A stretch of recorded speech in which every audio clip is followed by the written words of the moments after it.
In the industry, we call those cigarette burns. Very nice Fight Club reference. All right, welcome to the Miller Martial Arts Podcast. All right, welcome to the Miller Martial Arts Podcast, episode number 4. I'm here joined by Bobby Mitchell. If you didn't hear the episode with him from last week, episode 3, go check it out. And my main man, Joe Aloy, on the beatbox. This week's episode is brought to you by Miller Martial Arts and Fitness, the only place to train mixed martial arts in the entire world. And jiu-jitsu as well. This week's topic is going to be super cool. It's going to be the old school NHB era versus the new school mixed martial arts era. Let's dig in. Well, what do people know about the old school era? I don't think there's the household names of what people consider old school when you talk about it today in public is what? Who's that guy? Chuck Slidell? Well, let's break it down to what NHB is. NHB stands for No Holds Barred, and that means exactly that. There is nothing that is banned. You can kind of get into the origin of this, and I think that it would be better suited if we maybe brought in Professor John Thompson in. He's really good with like the history of things like this. But basically, there's some debate on where that originated, but some people say that it originated back in the late 1800s, going into the early 1900s with wrestling, right. Where there were certain holds with Fila and going into like the Olympic wrestling right. freestyle, there were certain holds that were not allowed. They were banned, and then you can kind of get into the traveling catch wrestling. And that's kind of where it came about, because wrestling originally, it had submission locks and things like that. Right. And then with the rules of sport started to ban certain ones to achieve a certain end state or end goal. But with no holds barred, that meant that there was nothing that was banned. Right. Back in the day, even further back, there were certain fights where they wanted to let it be known that there was no referee and no judges. So no holds barred fighting. And I think that's not really the era that we're talking about. We're not talking about the 1800s right. and the early 1900s. We're talking about MMA, but probably up to 2001. Yeah, it's right? Probably King of Pancrase era and 2001 and before. So we're getting into the 1980s when Shudo started. Right. Into UFC 1 in 1993. The Vale Tudo days, right. I think that we can include that did happen in like the 30s and some in the 20s, but really more like the current, like the IVT, the International Vale Tudo stuff that happened with Chuck and Vanderlei and those guys, the Rio Heroes and stuff like that. Yeah. But including the UFC and even Pride all the way up to that, like that 01, maybe 02 era. And then mixed martial arts, the term really started being thrown about in 1995-6 era to like get away from that the look that the UFC had, and they wanted to make it more modern. So it was being called mixed martial arts even before 02, obviously, but like that's not the era. So let's go ahead and just label when we say the NHB era, we're going to say everything from 2001-ish going back. And then what we're going to call MMA era is from that 01, 02 pushing to current. Right. Okay. So now that we've decided that. So when you think of NHB, what's the first name that pops? Cole Miller. It's Ratchet. First name that hits, like Pele Landy. Okay. That just popped in my head. All right. What about you? I think of Boss Rutan. Boss Rutan, yeah. I think of that guy all the time, like. Yeah, I think of that dude at the turning point. Like defense. I just remember the bar fight videos and the tutorials. Okay. But in general, though, I think of that guy. Have seen him come through the curve of watching of different rule sets. Right. And I think that was a cool era too, where they fought in certain rule sets. Well, check this out. How about the idea that in this era that we're talking about NHB, no holds barred, there were actually certain moves that were barred. Like we're Right. talking about Boss Rutan fighting in Pancrase, which is absolutely, I would consider NHB fighting. Right. Where all submissions are legal. So it does go into that no holds barred. Right. That is correct. But you couldn't throw a closed-fisted strike. Right. So we had a lot of guys. Oh, that's where the open palm Open strike. palm strikes, Yeah. Boss Rutan's absolutely. So famous for. Yeah. Yeah. So and Pancrase was doing that at the time, and we still had events that were happening here in the States that were kind of trying to float underneath the athletic commission radar. So and we could bring in some promoters that promoted events in that time, like Matt Waller and Brett Moses and these guys, and maybe Dr. John Keating. That were associated with some NHB fights in the future. I think that'd be a great idea, but these guys were not able to throw close-fisted strikes. They're throwing palm strikes on the feet, still kicks to the head, still knees to the head. On the ground, you could still do spinal locks and neck cranks and no fish hooks. Right. So there were some holds that were barred, but that's what we're talking about here. But that's pretty cool that a guy like what you're talking about, Boss Rutan. Yeah. Like was the man. And then you start seeing like Frank Shamrock. Like was also in that era, and then it started turning to where, like of course Ken Shamrock as well, and then it starts turning to the guys like that we started seeing wearing like Pride, Kevin Randleman, Mirko Krokop, like some of the guys when it started making the shift, and then to where the people that we see in the mainstream today, unless you're an uber fanboy, are like when they think of like old school fighting. When you say like old school fighting. Don Fry. Yeah, Don Fry, Dan Severn, but they talk like about the Pride days. You hear them talking about that, and it's like yeah, those were some days. I remember watching like Heath Herring knee the brakes. Who was it? He fought. Who did he fight that he kneed half to death from the turtle position? I was about to say it's from that over/under position. I can't recall who it was exactly. It's killing me thinking of it. It popped up on a feed the other day too, just like a highlight of like the best MMA fights in history, and then that link went to the best head kicks on the ground, and it was like just like highlights of like kneed opponents. You remember watching Kevin Randleman get north south, like do a headstand, doing a dropping headstand, double knees, double knees, 1 2, 1 2. Like talk about Igor Vovchanchin was another good guy. And he was an NHB fighter that it was still kind of crossing it into the MMA era. Imagine him in today's time and era. But even then, the attraction I think that we all agree on too. Because I remember when you and I were involved and we were young. Still posters that said NHB on them. NHB, and they announced you as your style. Oh yeah. And I think that. And that's kind of what leads us into the modern versus the old. Everyone like to see the matchups. They want to see the this versus this. So before we get too far into this, so no holds bar. All right. So some of the different rule sets, because we're all kind of familiar. MMA is so mainstream now, but we kind of understand the rule set. Or if you haven't, it's not too difficult to pick up. But no holds bar. So like one of the big ones is knee strikes while you have a grounded opponent. And no holds bar, which you don't have that in MMA and UFC stuff now. What else?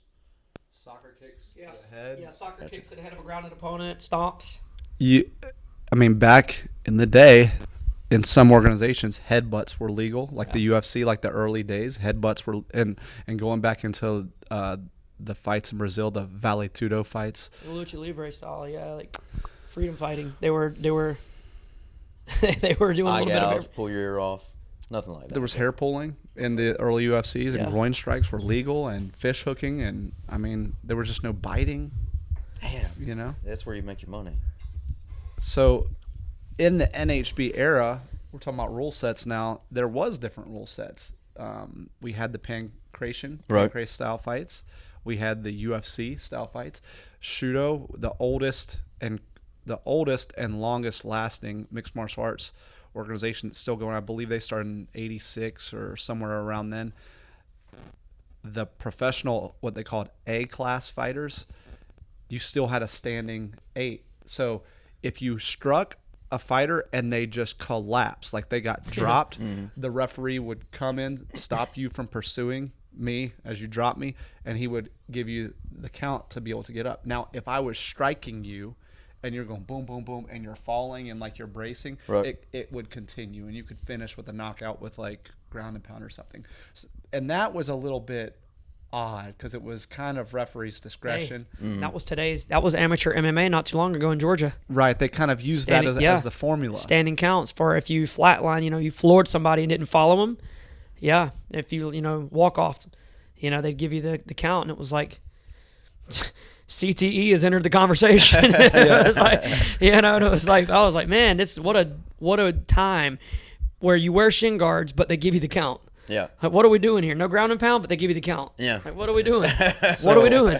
That's where we see these older rules even in today.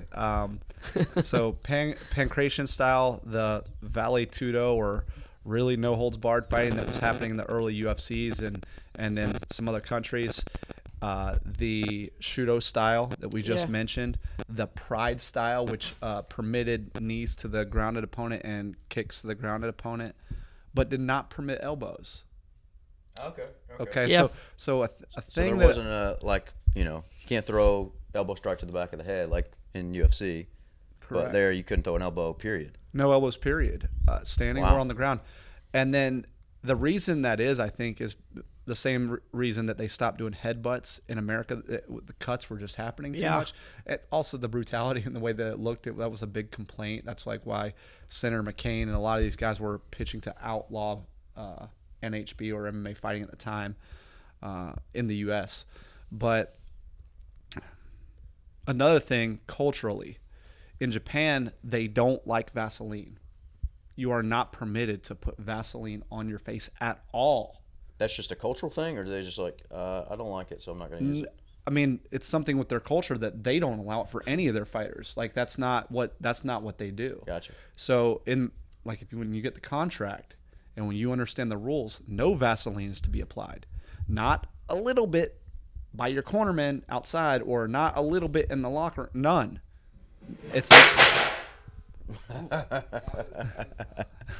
whoa. But it's never supposed to be applied, period. So I think that's a big reason that they didn't allow elbows, because they don't want to see the cuts happen and the fight stop because of cuts.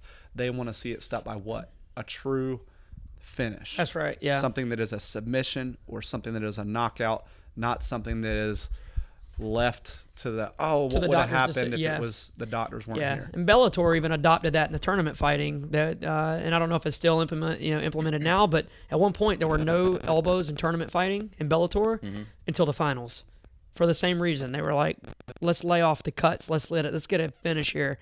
And I remember that was a big thing in the contract that we saw. That was not a curveball at all, but I was like, interesting. I mean, I see the reasoning behind it, but it was like, no seat belts. We die like real men.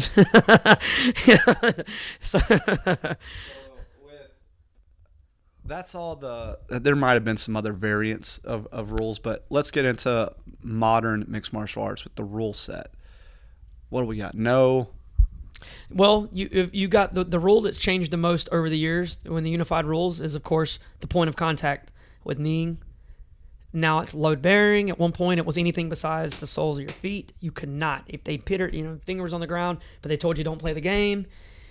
And now that's still up in the air per the state. It is per the state, but like they say, that's why they'll say we're fighting under unified rules in this contest, etc. But you almost look at it now that MMA has become so sport oriented in a sense. If you think about it, the purity. We haven't even talked about the rounds. The old ones had no rounds, or 20-minute rounds, or 10 and 5. Yeah, 10 and 5. Whatever. Yeah, that's right. But in a sense of, it seems that, I'm not going to say the purity of fighting is gone, but according per rule set and what you can and cannot do, and then of course in these times have changed, innovative thinking, etc. The judges' decisions, of course, and how they're scored has altered what we see today as opposed to what it was then. Right, absolutely. And it's could be good or bad depending on what you look at it as. Current rules prohibit headbutts. They prohibit knee strikes and kicks to a grounded opponent, and that could be meaning not just from the top to the bottom, but the bottom to the top as well. Yep. If a fighter is grounded, the top guy is in the guard, and his knees are on the mat. He is grounded, and Correct. you can't throw an up kick to him That's right. either. Strikes to the back of the head. No strikes to the Yeah, back of the you head. got the mohawk down the back of the head. No strikes to the spine. No 12 to 6 elbows. No fish hooks, no hair pulling, no Yeah. groin strikes, no eye pokes or eye gouges. And that's just at the professional level. At the amateur Right. level, it goes further. Correct. No heel hooks. Depending, on Advanced advanced amateur amateur is versus different. amateur. Yeah, no ground and pound on novice, amateur. It's No biting. Yeah, No biting. A lot of these things you think go without saying, yeah, but that's why we're having this conversation. We're talking about the NHB era, where a lot of people are there rules. Like you Right. didn't know as a fighter until you got to the rules meeting. Yeah. Like what was even going on, and so even like, agreeing upon per fight too. That's something that's in certain states was a thing. It's like, hey, do you guys agree on elbows? Virginia, they'll let you die. We did that. Virginia Yeah. amateurs and pros have the Yeah. same rules. A lot of these places, like the opponents, Yep. like you say, they both say, if you say, oh, I'm here to throw elbows, Yeah. and I go, nah, I ain't. Then they And they just say no elbows. they abolish it. Yeah. How Yeah. bad would that mess you up as a fighter? Like you've trained and trained and trained, and like, oh man, the elbow's right there, and you get into a fight and you're like, oh shit, I can't throw an elbow. I mean, obviously psychologically you're thinking of that, but at the same time, I mean, you're in the heat of the moment. Like It would have been worse for the NHB fighters. I think Yeah. for the modern MMA fighter, I think it would be easy to understand no elbows, because with training, elbows is not something that you might train on the pads real good, Right. but you don't train elbows in sparring. right. Right. That's not something you do. You have no training partners. Everybody just have scar tissue Yeah. just Yeah. flopping open all the time. You like train Hamad position does. to position to lay them down, but yeah, obviously you can't. But like, I mean, and think of like the new rules, and people have learned to play the game by the rules. Imagine being like what we see today. You see an athlete that's mounted, but he's like just bear hugging somebody's waist. So this athlete on top's got his hands posted on the ground, and this dude's hugging his chest. So he starts punching. Well, what does the athlete on the bottom do? He turns his head and exposes the back of his head. so he cannot get hit to the back of the head there. And then so the athlete switches hands, and what does he do? He turns the other way. And you play that game, and it's like we wouldn't have had that issue years ago. You would have just been hit in the back of the head, Yeah. and that would have been that. But I'm just saying, and that's just a prime example of understanding the rules and the unified rules that they have been, of course, going back and forth with the point of contact rule was athletes were doing this. And once again, it was referee's discretion. If you play the game, I know here, George Allen will tell you you're just about to get your head kneed off. Play I that like game. that. Yeah, I like it too. I like that. Because if once you again, play it plays- the game and put your third point of contact down, that you can suffer a consequence. Like they can still knee you to the head. I believe that that's right. So now it has to be load bearing and weight on the hands. So like a snap down. A snap down and you driving them forward, so you can't stop that and then knee. But if someone's going to get back up and their hand's barely on the mat, you can still suffer. Once again, they look at it per situation. And I'd love to have George Allen in here. And he's the OG. Bring him in. What about bringing in or bringing up this the Cage Warriors rules, the open, or I think they might do it in 1FC, where the referee, it's called an open guard That's rule, right. where if he like raises his hand like this or something like that, that now face stomps on Yeah, a grounded he opponent. pulls are that legal. green card and is ready to go. If I drop you and your eyes are doing the dance, they're all squirrely, I'm not allowed to pursue with a stomp, a face stomp. But you recover, you're on your back, and you look coherent. The referee might throw the hand up or whatever the signal is that the open guard thing is now in effect. Now I can do the jumping Sakuraba style. Hey, like that's a thing. Yeah. I think it was Look Cage Warriors, Look right? look at Toby Amata coming from the UFC, going to one. He takes a shot. I can't remember who he's fighting. Sprawls out, and he's comfortable and he's quaint there because you're just fighting hands. The guy's not peppering him up, and he never saw the ref give the card. Who's Toby And Amata? He fought in the UFC years ago, and or was it No, him that or was was it a Roger Bella- Huerta? Huerta. Because Huerta. Amata had the inverted triangle on Masvidal. Roger Huerta. And what happens? He takes this massive kick to the neck and just flattens him. And that was like, welcome to the new rules. And I was like, dude, that was brutal. Toby Amata, I think, did he wind up? Not in the UFC. Not in the UFC. Look up where he wound up fighting at eventually in his later career.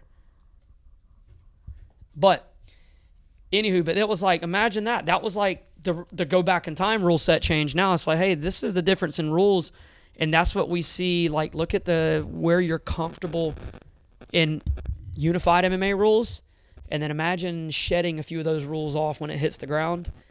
And I'm not saying you haven't been training for it, but in live combat, and it all of a sudden, it's like, oh shit. Yeah.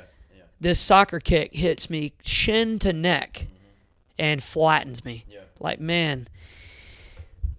Toby Amada ended up fighting in CFA, RFA. Let me see him real quick. Anyway, but yeah. So we start talking about no holds bar stuff. I start thinking about like Bob Sapp, Mirko Krokov. There for big fight. That was awesome. Didn't you say like when Bob Sapp was over there, he was like a god? Yeah, everybody knew Bob Sapp. They had like action figures. He's on Gillette commercial or Right Guard or whatever the deodorant was. I mean, he's a star. Is he still over there? No, he can't be. Can he? I don't know. That's another thing that we should. I would just like. We could do a whole podcast on just Bob Sapp and just how awesome he is. But I think it's cool to talk about like how these rules affected and produced certain stylists, right? So let's think about this for a moment. If you had a 20-minute round or you had no time limit, and there's no rules, and there's no rush because there's no judges, then would you have to be a complete fighter? I don't think so even today. I really don't. Let's say you're a jiu-jitsu fighter. Whatever you want to call yourself, Gracie jiu-jitsu fighter or Brazilian jiu-jitsu fighter. But let's just use jiu-jitsu as the staple right now because that's what showed one.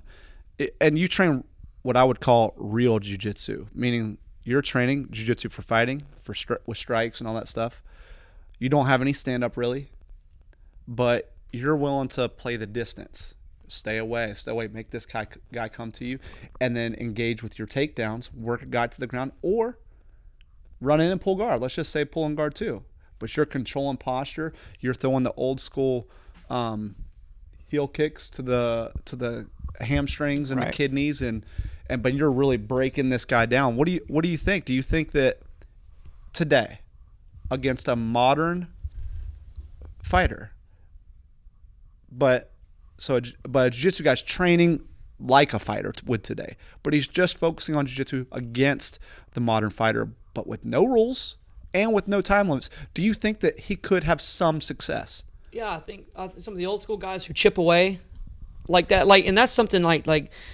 So that's another thing that we talk about. Like, what have we seen a shift in the old school guys on the ground? It's not like wrestling in a sense as well. Like in a shape shift in 15 years, dude. I mean, go back and look at Kerry Colot's finals in Pennsylvania and stuff like that, dude. It's there. It's like watching the NCAA's today.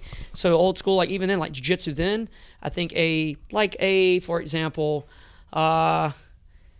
Sakuraba, an old school guy like that. I think even then, I think where for me, watching then and today, it's, I wouldn't say the positional. Look at the positional ground and pounding to the top guys in. They were absolute hitting to finish. That's what I see today. Like, I see the guy today, like, I'm not saying, and this is what it boils down to. I'm not saying, I don't think they're fighting to win. I think a lot of them are fighting not to lose. Whereas then, in that era, them dudes were fighting to absolutely dismantle people. I think it's a mindset difference. It is. That's why it attracted so few people. Right. Now, I think you got the money. You have, we're going to say put fame in quotation marks, you know what I'm saying? But you get some of that, and you get this is actually a sport now. And I think that it's attracted more people for the chance to make a little bit of an impact on your life with this. But back then, it was like, nah, we're here to fight. It's a combat mindset versus a sport mindset. So that brings me back to what I was just asking you. Do you think if a new guy, like 20-year-old, we just train him only in jiu-jitsu, but for a modern fight, but with no rules and no time limits, I think that guy could do okay. Yeah. Okay. I think he could, yeah. But do you think forget techniques, because I know the techniques have advanced.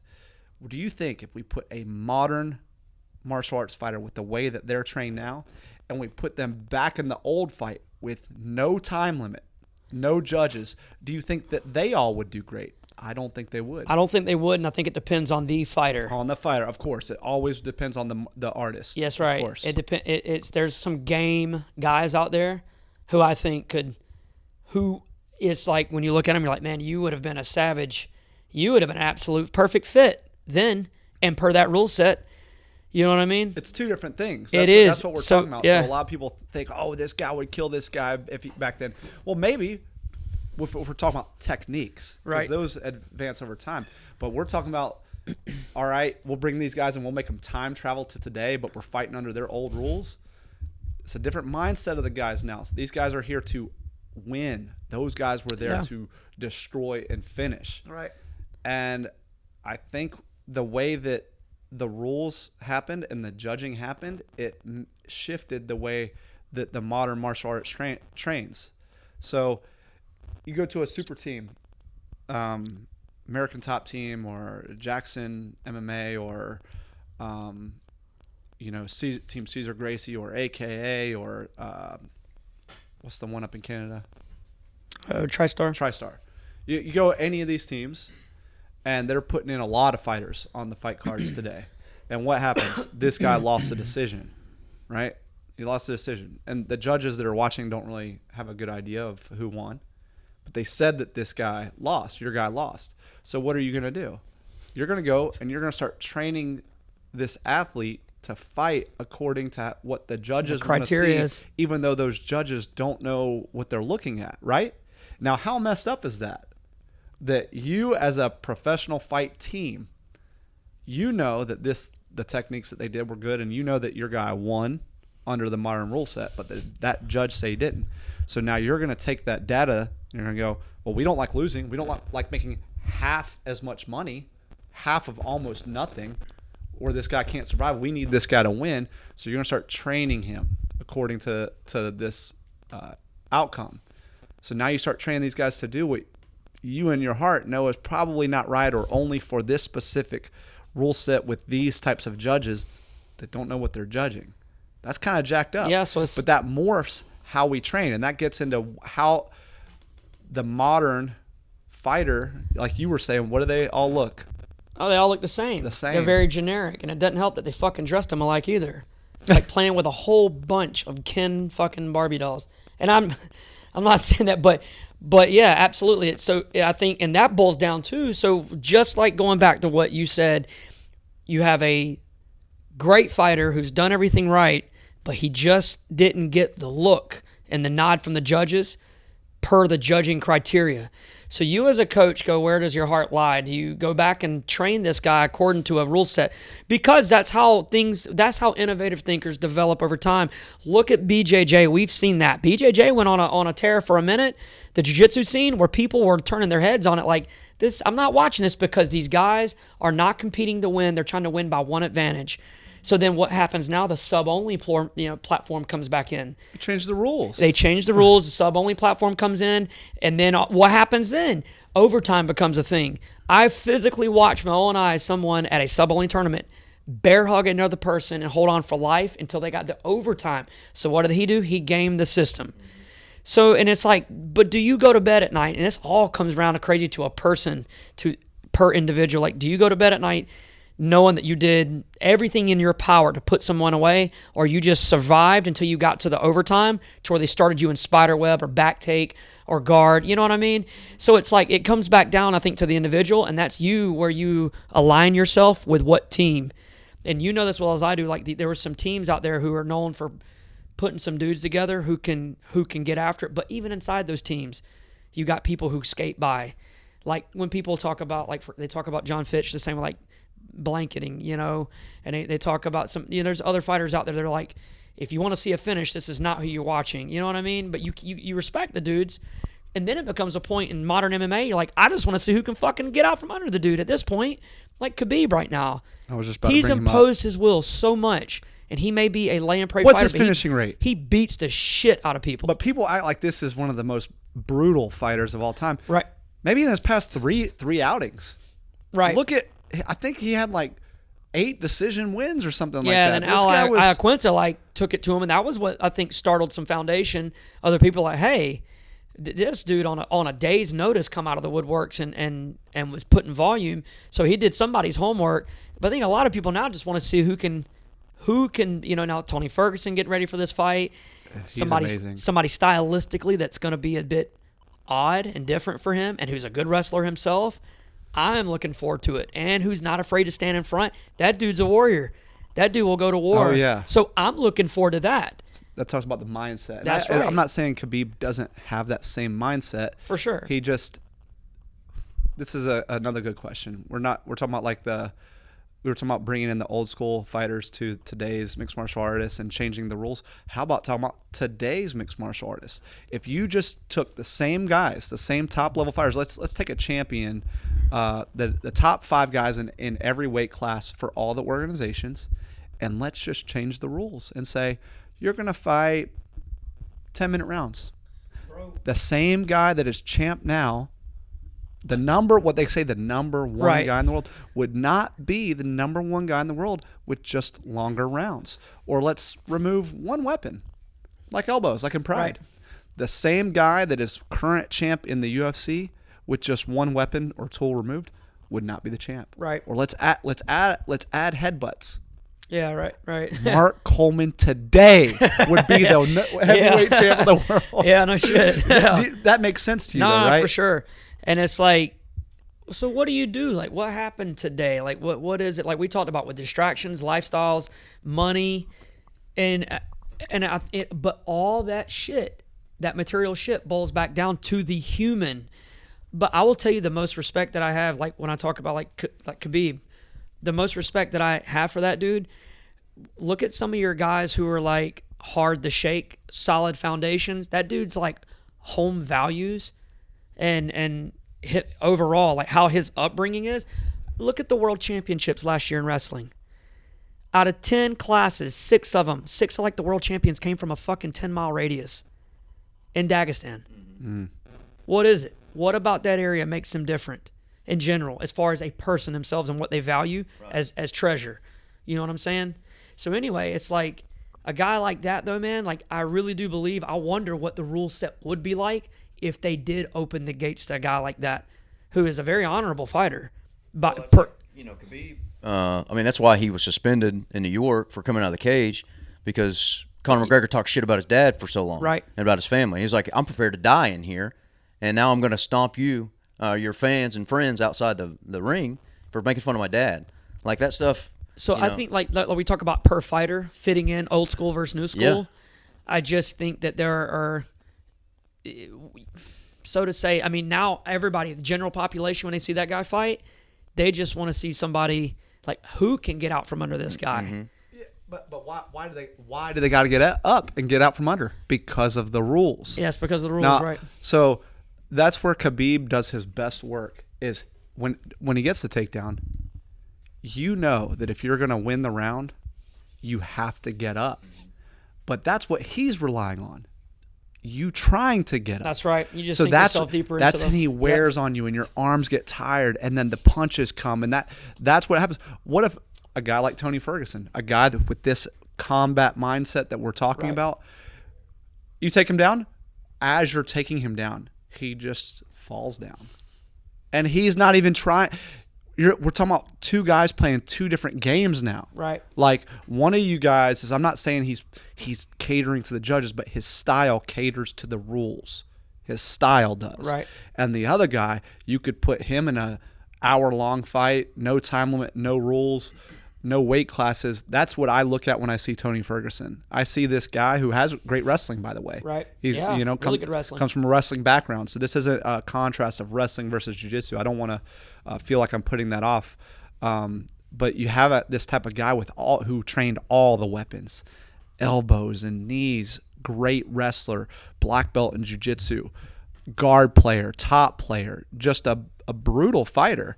And he's not going to play that same kind of game. He's not going to be using the wall to work his way up, going, man, I got to get up. I got to have these judges give me this round. That's what everybody else has done, and that's where everybody else falls short. This is where it gets interesting. Right. And so the cage, for example, like I like the whole ordeal with Ryzen. I like that. I like the ring. Yeah. I think that's awesome. Different guy would be the best in the world if you took him out of the cage Absolutely. and put him in a ring. 110%. And I think that's really cool. So what do you do today then? Because what we talked about, a lot of the fighters, why do they look the same? Well, the internet has done a great thing of connecting a lot of people and displaying techniques all over the world. And we've all learned off the net. We've from either be watching fights or watching techniques or databases. So what do you do when you, like we just talked, it all boils back around again to like, you didn't get the nod, you didn't get the look, so you need to train by the game, right? So you have to kind of dig down and ask yourself, like, what kind of fighter do I? What's my legacy? What do I want my legacy to be? How do I want to go down and be remembered as, etc.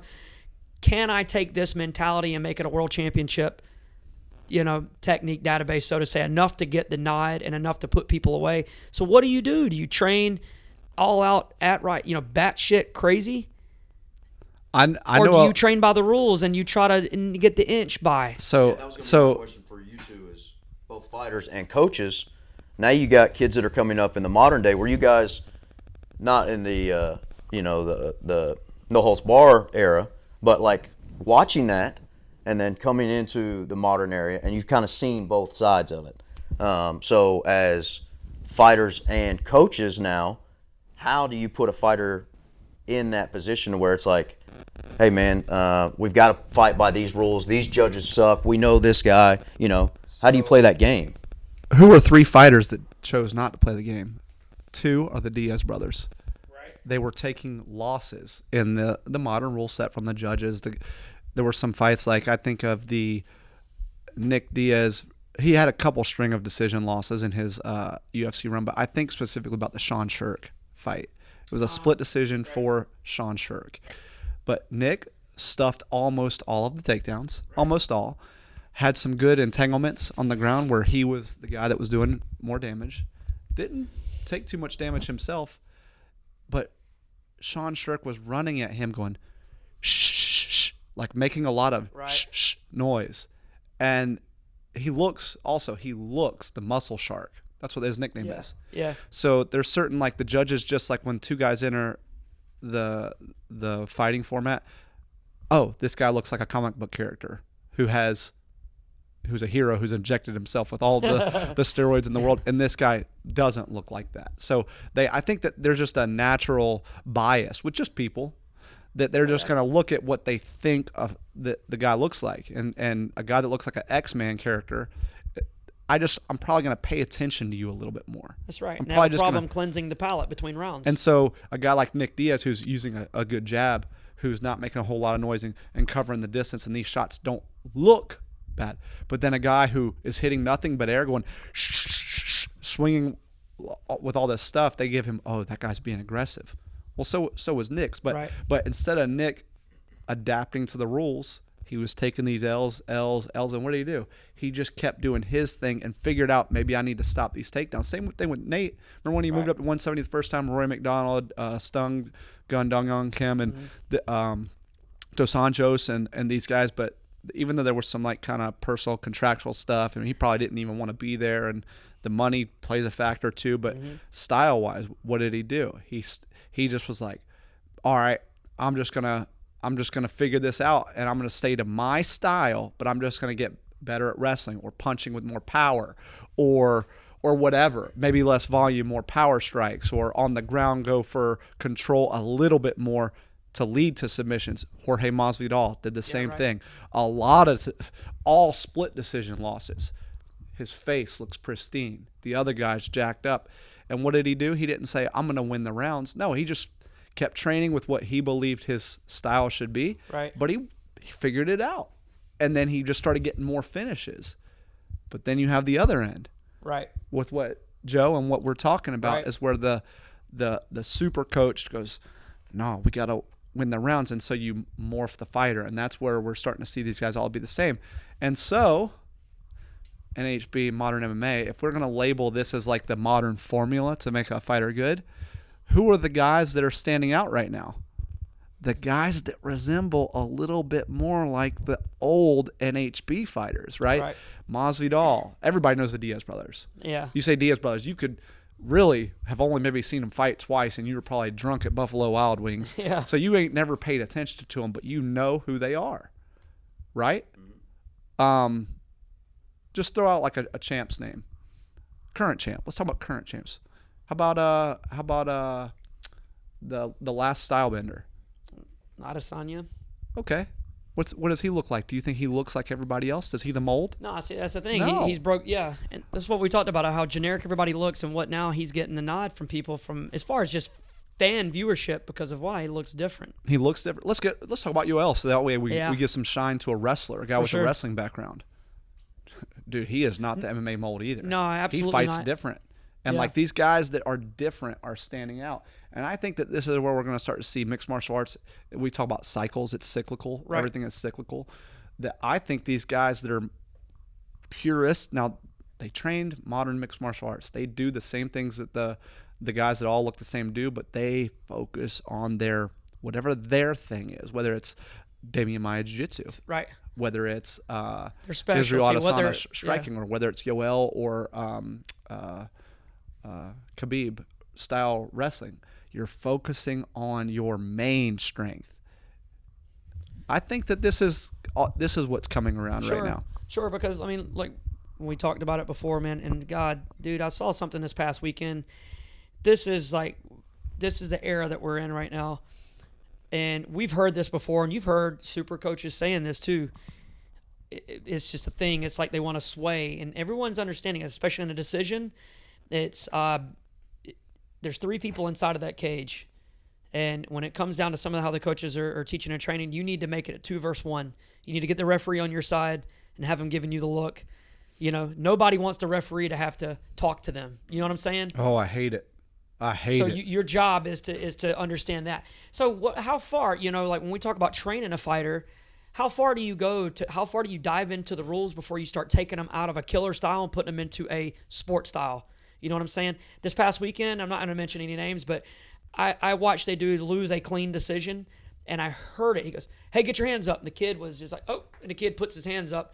The kid lost outright. He had no idea. I watched this. He had no idea that already the ref had slipped the scorecards.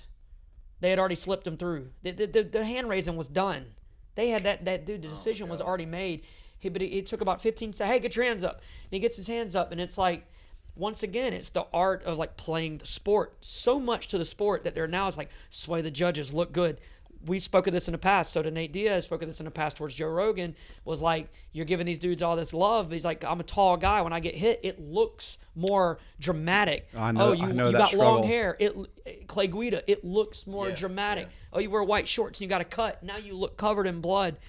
It's like, What if you got long hair, you're skinny, and you already received a small cut from an accidental headbutt? Now when you get hit, you're moving, and your long hair, and blood is getting splashed. So you look like you're getting your ass beat. So then it bakes right back down again. Do you, as a coach, you sit back, you go, these uneducated motherfuckers that are judging, That's gonna be my next question. you know, well, we can go on that. That could be a whole fucking tangent. I think that's the specific coach But- with the specific fighter. Right. So then you figure then that out. are now having to, you're having to like, what do? Do you educate your guy? Like, hey man, there's a deep, dark area I need to tell you about here. If you do this, these judges they're gonna start thinking you're losing. This is another podcast that yeah. we'll have to talk about how we would train our ideal fighter, and that would be with let's say 10-year timeline. Right. You got him as a 10-year-old, okay, whatever, versus a guy who's coming to you at 25 years old, and he says, I got to make my maximum impact in 3 years. I financially have the means to do whatever it takes. I'm your student for 3 years, but after this 3 years, I'm hanging it up. You train those two guys different, don't you? Oh yeah, Like- one's a sprint, one's a marathon. So one guy, you're gonna train the MMA mold, that's right. and one guy, You're gonna- well, we'll talk about that Yeah. Yeah. later. So why is it now though? Like when when ring announcer comes in and he says, used to it would be like, jiu-jitsu fighter or This whatever. guy's this Yeah, gentleman's a why jiu-jitsu have we fighter gone fighting away against from so-and-so. that? And everybody now is just an MMA, a mixed martial artist out of Denver, Colorado. I'm so old that I used to be announced as a boxer and a Brazilian jiu-jitsu fighter. But why have we gotten so far away from that? Like, Well, and we talked about that. everybody's gotta be well-rounded. Because we'll look at this. Like, think of the announcing of it. I think that's what made the sport as far as it grew the attraction, because you formed a relationship or a side or an allegiance. Like, oh, this dude's a wrestler. I was a wrestler. That's how it was with me. Right. Oh, I want to watch this guy. I'm gonna pull for this dude naturally. And then now they don't. And then now everyone, what we talked about, there's the generic mold of MMA fighters. When you see these dudes warming up and they're flicking their fucking wrist, it makes me want to just uppercut their shit to the ninth fucking row Gritting from my the top. teeth. I'm like, And they're hissing, and there's just nothing behind it. You just are the generic dude. But anyway, and then in the past, it was like we somehow liked the dude that was compartmentalized as fuck, that knew limited but was a bruiser. I still like that guy. Yeah, I love him I still too. like that guy. I've heard dudes announced as style was hockey fighting, and I love that shit. And I was like, hey, I will stop what I'm doing. I'm like, I'll watch this. If that man don't have a corner man, I'm gonna corner that. Hey, guy. let's check. Let's look. All right, let's look at now what's moving the needle. Look at these small kickboxing only shows with novice level fighters. Why do people like watching those dudes? They're so limited to what they know. Oh, but what? These guys are just gonna They swing. will give everybody in the front row a cold. right. You know what I'm saying? And because people like watching what? Finishing. They like Right. watching people that are going to go after it. And then Big you blows with no defense. No, yeah. Lead with the head, finish with the finish with the overhand. Yeah. Hey, So- like we'll see that a lot, specific with like women's mixed martial arts. Right. They'll put their heart and soul into every fight, and that's why women's MMA has caught on. Is that that they are going to swing, man? These girls are all lumped up. Both of them are. We saw it Saturday. Yeah. That's really high level, and both of those women, they do have defensive skills. Right. But yes, like that's what we all want to see. We want to see passion. We want to see everything being put into it. Right. We want to see two people that get bludgeoned. And see, that's what sick is confused me. that? Like Joanna she had what, like 30 kickboxing fights before she was a kickboxer. You know, so bring her in she the a world ring champ? and announce her, hey, kickboxer fighting out of Coconut Creek rather than a mixed martial artist. Like, But see, everyone prides himself today on of being fluent and everything. Like, oh, I know it all. But like that's we talk just a about, selling what point for about, the like, industry. Like, what about what brought you into it? Like, and then it became what? This gentleman is a freestyle fighter. Right. That was the turn. Yeah, that started was hearing that more. That happened even in the NHB That's era, right, it toward the middle end of what we're calling the NHB era, the freestyle fighter. So- that was like Matt Hughes was a freestyle For sure. fighter. You start hearing, so what do you do when you get in NHB days? When you get beat down by a wrestler, you get held down into shit kicked out of you. Like, you come off and you go, I got to work I on gotta learn how wrestling. to wrestle. Yeah. I have to work on this. I have to stop this. And I think it's a piece of acceptance that you're like, okay, I get it. Like, my style and this dude's style clash. If I picked up a piece of this knowledge and began to learn how to, nullify it some and then impose my will again, back in striking again, sure. But once again, like at the end of the day, it comes back down to the person again. Because there's certain people who will run, they'll run headfirst into a fire. Like, don't care. I said Hughes was a freestyle fighter. He was a wrestler. It was Dennis Hallman was a freestyle Right. fighter. And that was a term where it meant like you did it all. That was the Right. first mixed martial artist. Freestyle fighter meant that you did it all. That's pretty cool. Yeah. See, I So- feel like we've gotten so far away from, like, hey, does jiu-jitsu work in the cage? Oh, let's see it. There's a jiu-jitsu guy. Here's a stand-up guy. Let's see how it works. Well, when well, now once again, life has changed Right. in general because the human in itself, as us people, have evolved, and this definitely lays it up for the next podcast to create the best fighter. What would you have him do? Mm-hmm. You know what I'm saying? I'd be out fucking Sri Lanka looking for somebody that has never seen the internet. How do you get... Yeah, but like Never seen the internet. You know what I'm saying? But it's us as the internet has become a tool to learn, but it's also become, even, and all of us are guilty of it. It's become a distraction for us at times. The internet always fucking wins in today's time and era. God forbid you get starched. You will be, the backseat quarterbacks are going to come out and tell you everything. And you know what I mean? So it all boils back down to what's your why, what's your root, what's your purpose in it, and what do you want to leave behind in it? And then, once again, when we talk about the next podcast, I have, of my years of coaching, I've seen certain things that have come into play that I'm like, damn, all 3 of these dudes, or all 4 of these dudes have the same trait. This is weird. I'm starting to see something here with these dudes. No driving ass motherfuckers either. I mean, but anyway, it's like, pick somebody who can't drive a car straight. That's a good one. You know what I'm saying? So anyway, but like the old school NHB days, and why we all like watching it, I think what we talked about was there was a division. Like they stacked you up, right? This versus this, and then everybody started looking the same. Me and Cole talked about this. Other fighters voiced the opinions on this. When Reebok did the deal with the UFC, it made all the fighters look the same. Mm-hmm. And then you were forced to what? I think that that's a bad thing. Sure, okay. Of course, with the sponsorship ordeals it put out, but all the fighters are dressed the same now. They try to instill this professionalism into the sport, mainstream it more. At what point did a fighter not break those rules and like, fuck it, I'm going to look different by how I fight? I'm going to be an absolute unit to deal with. That's the only way, though. That's the only way. But you're seeing that too. Bro, like everybody's uniform, everybody's the same. And then the guys that are getting looks for big fights are the guys that are talking shit, the guys that are running their mouth, the guys that are getting in altercations outside of the ring. But that's starting to become the same. It became the copycat. It became the copycat. And then the quiet fighter who I like watching right now? Sean O'Malley. Yeah. That dude is steroid user. Go ahead. All y'all on steroids. Everybody. Bro, that dude can scrap. He's calm, like emotionless kind of dude. I like watching him. Yeah. He fought the other night and dismantled his dude. I love it. I think he's going to be a force to reckon with for sure. After his layoff he come back and just layoff. Suspension. We call that a layoff. Layoff. I like that. Weed's not a drug. But anyway, this dude. Steroids are. I like watching him. I like watching as far as like his ability to go in and finish. Dude, what is he, 11-0 now? I think so. Yeah. He's 11-0, I believe, right now. With an asterisk. Barry Bonds. Barry Bonds. Yeah. Who did not like watching Mark McGuire and Barry Bonds? Name. Oh, yeah. Oh, I'm not saying that I didn't like to watch it. I am ready to see the fucking Legends League of MMA where they allow TRT in all usages because we're going to get to see NHB born again. Yeah. Vitor is going to come out. I want to, 70-year-old I want to see Vitor. 3-minute rounds. And I want to see. All right, so what would you do today? What would shape shift today? How do you get a fighter who's in the groove today of winning? Let's say judges' decisions, but he's generic.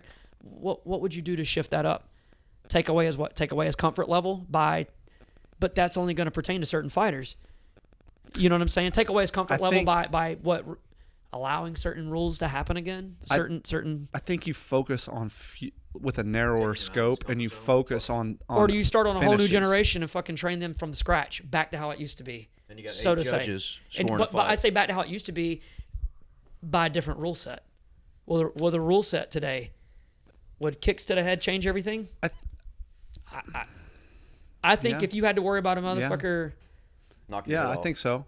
blasting you, hey, you might not take that shot and get stuffed anymore. Mm-hmm. You might be a little more prone to body locking, or you might be more prone to shooting and immediately pulling half guard. Damian Maia wouldn't have a problem, I don't think. No. He'd crush people. He'd sweep the shit out of them.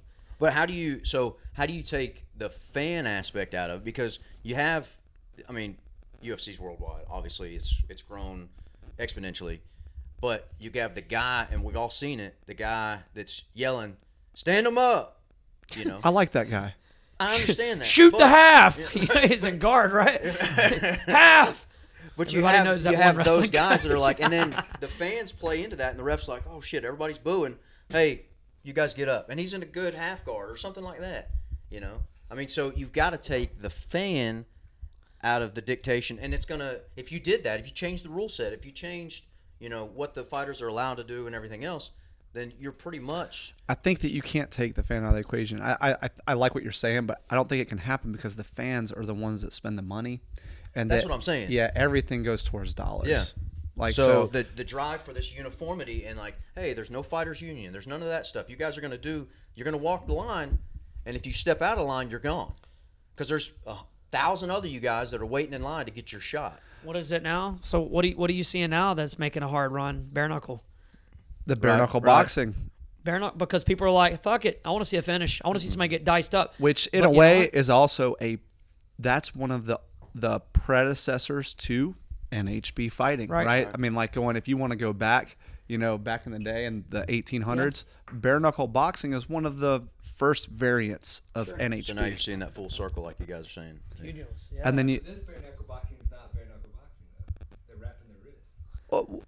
okay, well, there is the one where all they do is they wrap the wrist and the thumb, but the knuckles are are exposed, exposed. It's bare knuckle because what do we?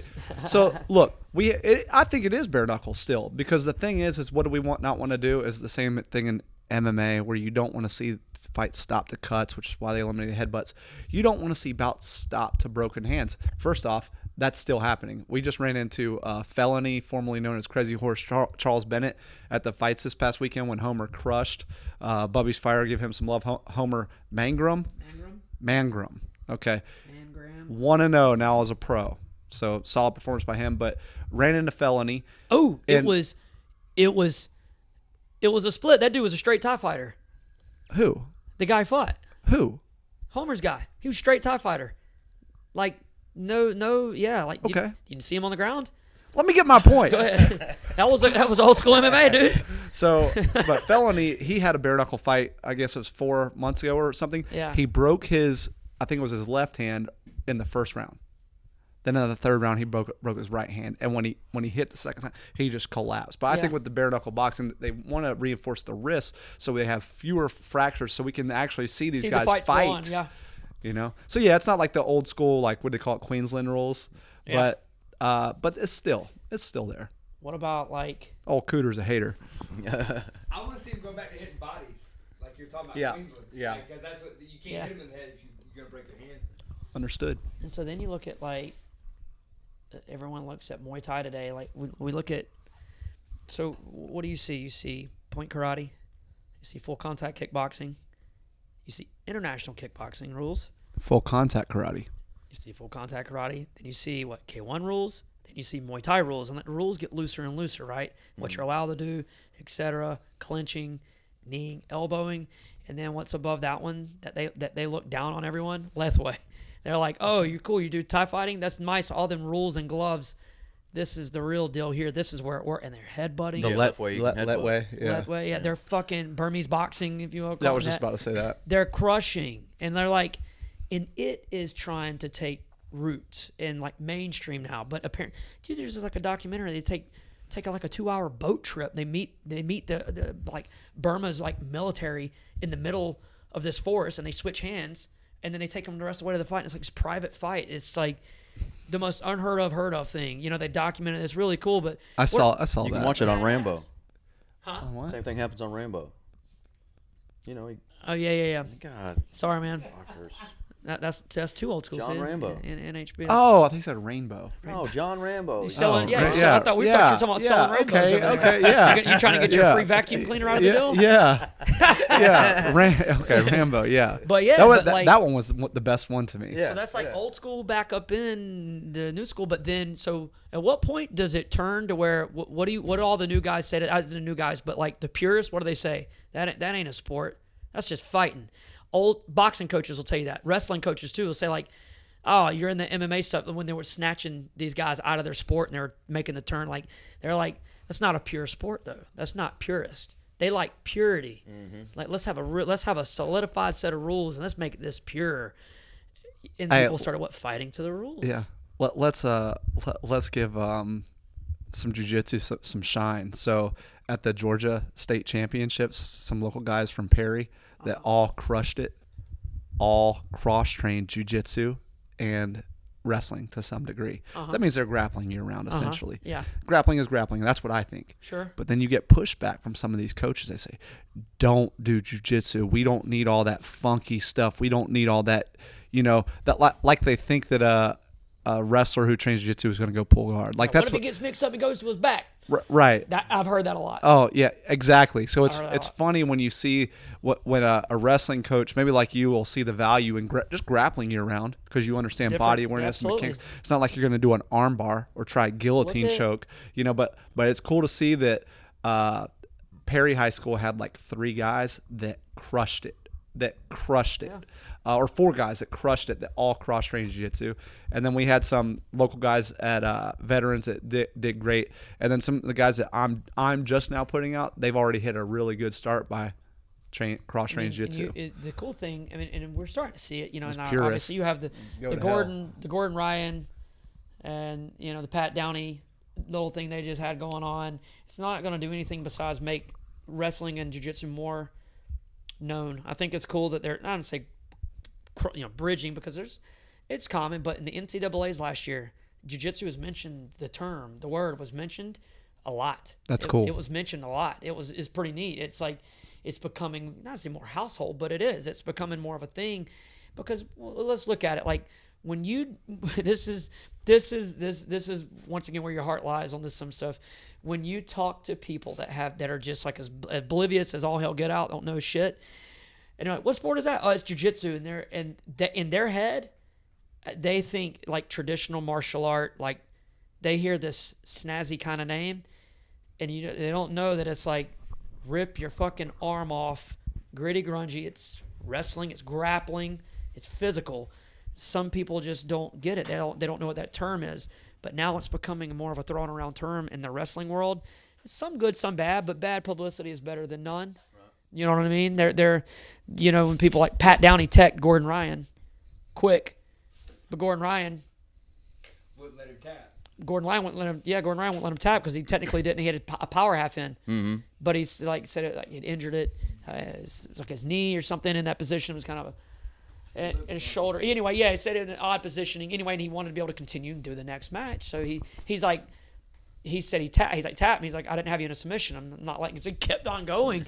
But anyway, if you go look at like the forums right now, the old school wrestling guys are shitting on jiu-jitsu, shitting on it. But Gordon Ryan's stance is what? I could kill you if I wanted to. I was just about to say there's something finite. There is a defined line, and the old school boxers. I've had this argument with TJ, with Thornell online. I was like, I don't care about your shitty, stiff arm boxing that you have. I've seen it. I would kill you in an alleyway if we got into a physical altercation. And there was no comeback to that. Well, I'm happy for me and him, the Minnesota buddies. But he now trains jiu-jitsu, and he now gets to see it from like old school boxing, like followed boxing, big part of his life growing up, watching it, speaking, talking about it at family gatherings. Now he's training jiu-jitsu, and it's really cool. It was really cool coming up, being able to train with Howard Davis Jr., who was a world champion boxer and then became a boxing coach. But I was around when a lot of guys were like that with the boxers. They were looking at MMA fighters like they weren't fighters. That's right. Like, these guys don't know what they're doing. But Howard immersed himself in it and was like, he asked questions like, why do you do this? Or what do you do this? Or why aren't your hands up? Oh, well, because I got to worry about the takedown. I need to get underhook. So I need to be able to do 9 things at the same time. Right. And that occupies where you place your hands, or maybe the jab is a little bit less of a priority for a certain type of fighter, just in boxing, how the jab is less of a priority. Maybe they're more about a hook. Or now, I'm not saying that boxers don't have a higher understanding of distance or striking than an MMA guy. I'm saying that in MMA, you have so much more to worry about that you can't just have that. But it was cool to see a guy like Howard say, no, like he would tell people, no, these guys are fighters. They're warriors. They have to do so much more than, just box. Rufus and Butts are both like that as well. They both get it because they both work, they both have worked in my gym. All you got to do is work alongside the guys. And that's right. And they work alongside. They're like, they don't shit on it. They respect the amount of striking that's involved in boxing. They see the boxing and kickboxing, once again, the stylistic, what's the go-to? I mean, you're not kicking and then shooting. It's like you're throwing punches to get the hands up high, you're level changing and driving, or you're cutting corners. And so it's like they respect it and see it, and they understand that where their craft comes in and their ability to teach you comes in can make that sharper. So that's cool. They're like on board with being a part of that mission, as opposed to like, man, quit doing all that shit. hit him with a straight right. It's like, you know what I mean? And you hear some of the guys that just refuse to accept that as an actual sport are like that. And once again, it brings us all back. And that argument, when it starts, it goes like, okay, oh, well, you think that's great? Well, how about your boxer versus one of my kickboxers? Let's end the shit. Let me see how that works for you. And it's cool because what do people like? They like that divide. They're like, hell yeah. Let me see it. I like to see it. Because it's what? It's different. It's polar opposites. Secretly, you know somebody's about to get fucked up. It's like going to hockey just wanting to watch fights. I don't know shit about the game, really. I don't. I love it. I respect it. I love watching it. But when the gloves on, I'm like, this is what's up. Yeah, yeah. We're about to see a fight. Yeah. You know what I mean? And it's like, but it's your team versus my team. Like NASCAR on the crashes. You like watching car. Yeah. The only thing that can make NASCAR better is if the shit was figure eight. You know what I'm saying? I'm just saying, this dude's about to hit the fan. We're about to lose fucking all kinds of viewers. Like, fuck y'all, that's pure driving. And I don't know, but anyway. But in a sense, though, like we talk about once again, like, who do you appease to when you fight?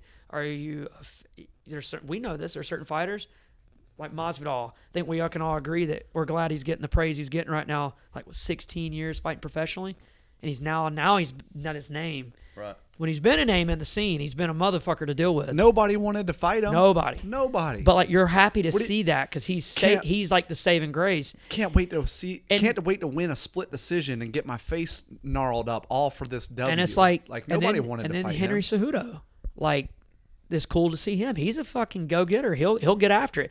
Yeah. Talking about a guy who's been, dead legged in the DJ fight from a calf kick. And then look like Michael Chandler when he had his issues when his injury. Yeah, yeah. Mm-hmm. And then make this comeback, and he's just getting after it. You know what I mean? And I like that. I like watching. He goes. I mean, that dude fights with an ass load of heart. So he's got Aldo coming down. And then like look at the guys that put it on the line that know that they've been touched and dropped. Cody Garbrandt, like, goes out there and will sock and get in a pocket, knowing that's where he's had failure at, and still run in on it. Mm-hmm. And it's like, he wants to have a solid, like, I think that's in him, a solid win, a definitive win. Dillashaw, same. He became a different style, different looking fighter. Of course, with the Bang Muay Thai system and all, like with him, and when Ludwig went with him and really opened him up in the movement. And of course, Faber in his day, same thing. And it's like, it's cool to see some of these finishers that were like people love watching because they were exciting. And then, of course, you got on the other end of the spectrum, you like Chris Lieben, who is a fucking zombie. He didn't start fighting until he died. Right. You know what I'm saying? Yeah. But like, and then you go look at what people don't see, and then it goes back down to your core root. You are literally dying for peanuts and these people to say your name. And not even long, 20 minutes after your retirement, they can't remember who you fought your last 3 fights. Mm-hmm. You know what I'm saying? Right. And it hurts in a sense. You're like, sit back and you're like, well, what the fuck am I fighting for? And, what do I want to be remembered for? Do I even care what I'm remembered for? You know what I mean? And that goes down to the specific fighter. And we see the ones that are like we talk about with Masvidal, these guys that absolutely are honorable fighters that fight to finish. Them are the dudes that may never win a belt, but they will die with an army of fans and an army of respect. Mm-hmm. You know what I mean? And so, I think we kind of talk about the old school NHB days. A lot of those guys, I believe, true to their heart, were honorable fighters. And they fought to finish because they truly fought. They thought their style was the most dominant in the world, and they were willing to put it on the line. They're willing to find out. I think that is why we find ourselves so attached to talking about. There are kids that were not even born when Fry was was fighting, and they know the name if they go back and just do the research on it. But I think people today truly have no idea what good fighting was like. I say good fight, like entertaining fighting was like, and as people and getting to know an actual fighter, a real fighter, and they don't get to see that today as often as the old school NHB days. Do you have a favorite NHB fighter? Dude, if you don't have one, that's cool too. I say I don't have a favorite, but the guys who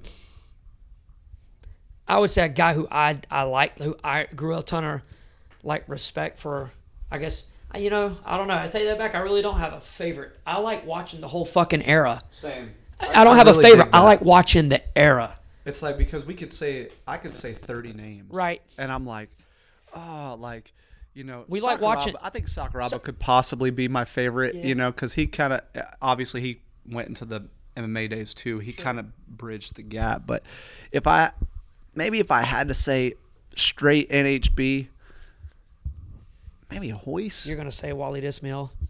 like Hoist, maybe. You're I fucking don't. crazy, dude. But like, But Hoist and Sakuraba and Igor Vovchanchin and Don Fry. I think Igor Vovchanchin is one of my favorites. If Bro. I had to name one, because that dude was such a bruiser. Guy Look at what would he be- Metzger. what would he be today? Yeah. Guy Metzger, and you said Boss Rutan and Frank Shamrock, and like you just talk about all of these guys like Chuck Liddell and Jose Pele Landi, and you know we can Marco Huas and man, like the list just it really does. Pedro Hizzo and That's a fucking yeah, I mean these guys were just way ahead of their time. They were the time. Dudes, you like what? And it's like we just talked about. Like the whole era would have been a favorite. I mean, I'm telling you this. This is. I would love to watch a study on this. If you had a chance to go back and if there were TV channel simultaneously showing last week's UFC, this last weekend's UFC, or an old school Pride, so to say. Oh man, the entrances and all that, like the showmanship and the presentation. But what would Eisen right you now. watch? It's a throwback. Yeah. What would you watch? You know what I mean? Like the old school. What would you watch? It's hard. That's like you couldn't help but some of that stuff. It was just bad from a viewer point. That was like holy shit. But as a whole era, though, I think it's and it's I don't want to say it's a sad time, but like I wish some of the guys today would maybe dive into the mindset of some of the guys then. It's the mindset. What would they be? What would they learn from it? And I hope, and once again, this all lays us up into the next podcast. I think a lot of these guys would find out maybe they're fighting for the wrong reasons, or they truly weren't cut out for it, but they have trained their asses off to get enough in it, but they're not going to have the success rate because of their mind frame and their mindset in general. Mm-hmm. It's like, it really is, man. Them dudes were, I think, a different breed of person. A different breed, and you could see it when they fought. You could literally see it. And I think that's how many times you've seen two people collar tie and just fucking throw hooks? Come on. Yeah. Come on, you know?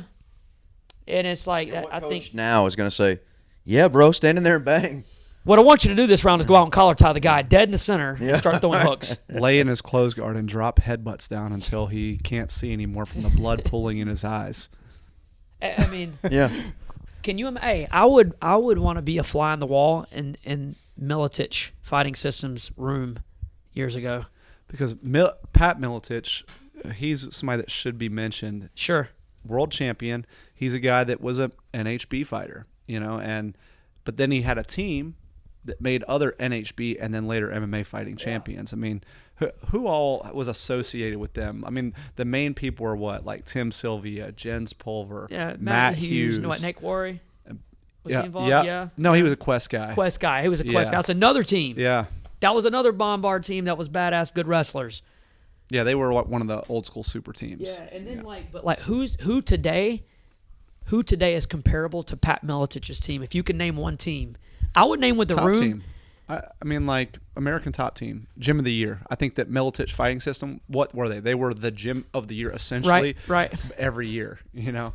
Who But I mean, let's talk about the world stylistically, champs. what they bred. Stylistically? I think AKA Yeah. wrestling wise. Yeah. Bunch of wrestlers, bunch of strikers. yeah. Yeah. I think AKA is like a comparable team today to what like Militich was as far as like what they attracted and the style of fighter they attracted and they made. Who was the Lions Den? Damn. I feel like Lions Den and Hammer House probably had a Yeah. lot in common. Yeah.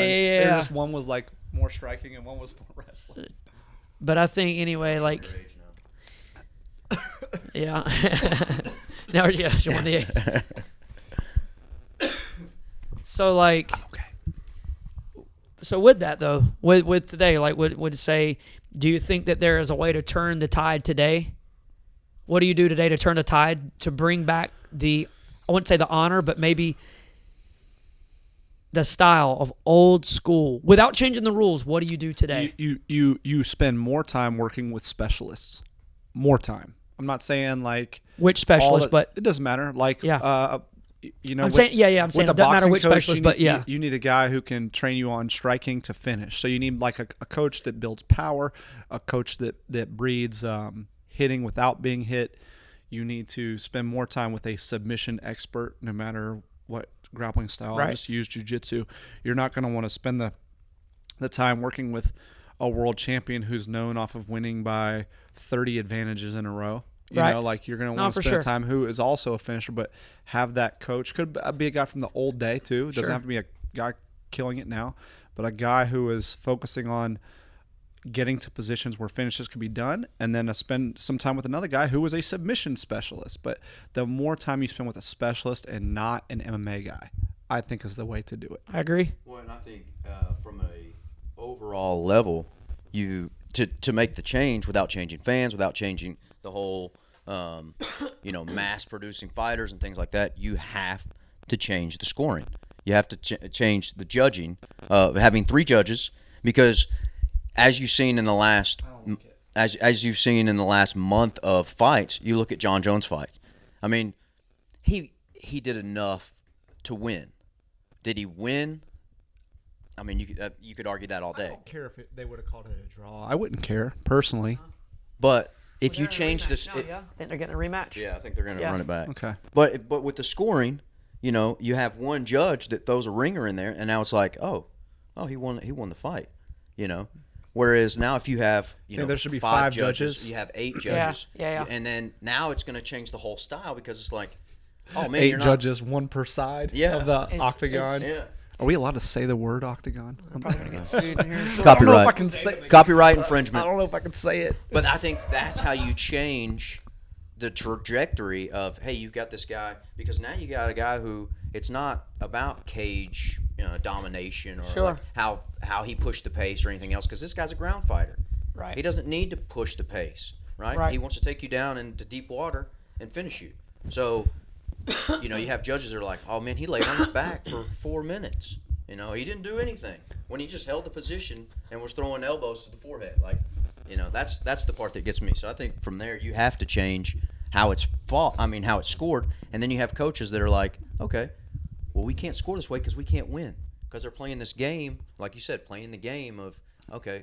We talk about scrambling, like the modern game. A lot is like take down, get back up, take down, get back up, to give wrestling some love. Like we should spend time working with a specialist there too, because if you have a really good wrestling specific coach, you can take the guy down with control. And if you can control a guy, that's when you can deal those damaging blows from the ground. Do you and think pound. that matchmaking can save today's MMA?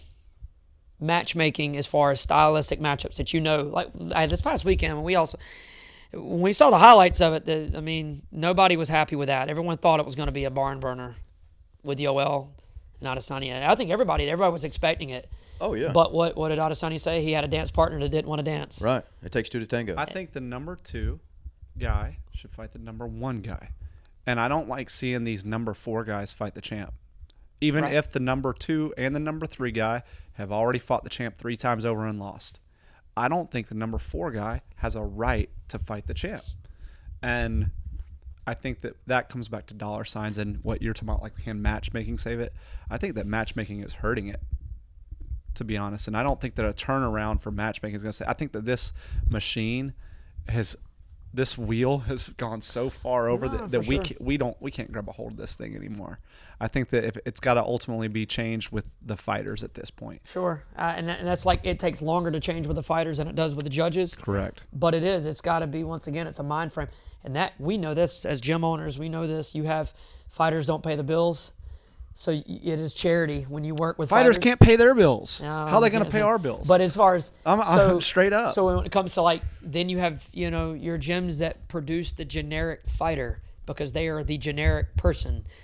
So it's like I really do. It's going to be a tough one. But the guys I believe who go on to succeed, and that's what we talk about too, man. That's a whole nother different regions of the country have different talent pools. and even different styles that we start to see, when we start to talk about the Midwest has good wrestling, etc. You start seeing more guys out of these areas. But when you go to even big city, I would say that Georgia has a great MMA pool. There's look at what you have per gym wise in Georgia, Atlanta area especially, and then around here now. For a state without a super team, Yeah. I would say Georgia's got to be right on up there. We are, yeah, we are. I mean, look who we have in this area. As far as in the Atlanta area alone, what you have up there to train with and pick from is some really good athletes, good coaches. But we don't really have a lot of guys making it to the next level right now. We have a lot of great coaches and team owners like Rafael Assunção, the Lima brothers. Those guys are the ones that are holding it down right now. And I'm sorry if I'm leaving anybody out that's currently fighting in the big show. We've had some guys get there, especially from the past, from a previous era. Gen 1. But right now we don't have guys breaking through, even though they're so talented. What's up with that? Oh, it's picking fights. These guys are allowed to pick their fights too much. I think we eat our own. Well, I think that we have Georgia guys fighting Georgia guys too much, and that comes down to a promoter issue then of wanting to bring in people and spend money. Yeah, and again, money. Okay. Yeah. That's going to come down to that, how much you want to lose or gain, et cetera, whatever. But yeah, at the same time, it's true. There are some Georgia guys that are fighting only Georgia guys, and they're running out of talent to fight as well. Well, that's why they can't make it to the next level, because they have too many losses. Or they train, fighting their own. Or they train with one another, and that shuts down a potential. Or they don't train with one another, but they saw each other at the gym once. One time, and then they don't want to fight. But it comes down to it as well. That's mindset right there. They know this mindset. Once again, all this can be rooted back down, but I believe it is. It's gonna. When you pull away from the pack and you stand, you're at the top of the podium. You get a lot of shit thrown at you. Mm-hmm. You're gonna hear everything everybody says. It's up to you to just keep going forward. And I'm gonna tell you, there's a fighter out there, dude, who I haven't seen fight in a while. And they called him the Georgia Killer. Shane Crenshaw, two-time state champion, I believe, in North Carolina. Mm. He wrestled for Matt Masters. If he's listening, this dude, he doesn't know me from Larry's House Cat, but I've worked the opposite corner at Bellator as a cut man when he fought. I've saw him at Wild Bill's plenty of times. That dude could fight. Mm. That dude they brought him in it seemed like he was here just to disrupt shit. Mm. And that dude, he could fucking fight. I would love to watch. He was a specialist, good wrestler.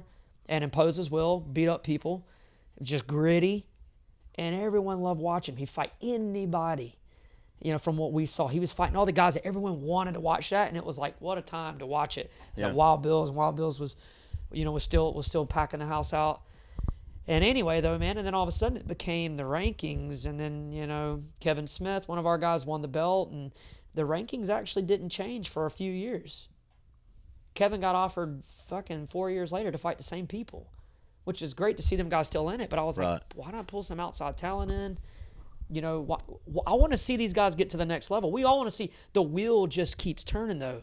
Chaz Walton's another guy who fought and made a name in Georgia. And then I think he fought in LFA. And then I'm not sure what he's doing today. I believe he's still coaching and teaching. But I believe people get caught in the wheel, and I would like to see somebody get them out of that wheel to the next show. And it's going to require you to get out and fight in the hometown somewhere too, somebody else's show. Yeah. So with what we have talked about, we have different eras of fighting. So we kind of talked about NHB versus the MMA era, but we have fighters that we like that were kind of both, that were NHB, but then they kind of, with the era changing, they were MMA fighters.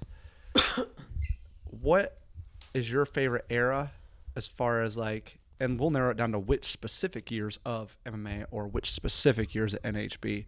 What are your top eras? What are your favorite periods, I guess we could call it? I like the 2000 to 2004 era.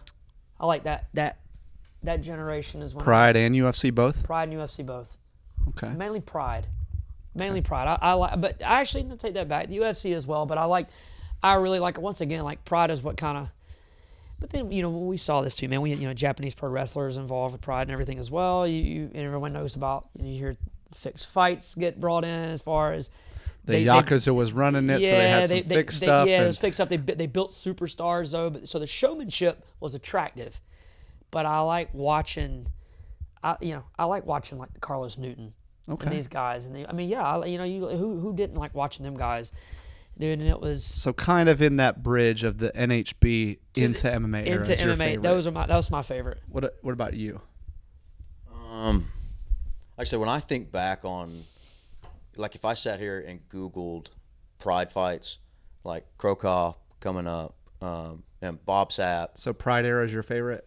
probably, and then leading into, I mean, I have specific fighters that I followed, Right. That I really liked, and they kind of came up in that same era that you came up in, that 04 to 09 kind of thing. Like I told him at Top Team last time we were there that Pitbull still one of my favorite fighters of all time. Thiago Alves, yeah.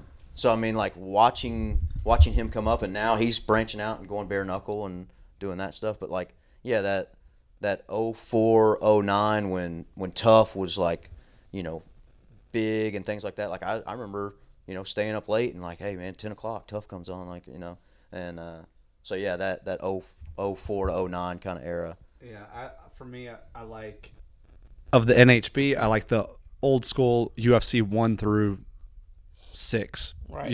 And then I like the Pride era. Of course, everybody likes the Pride era. Yeah.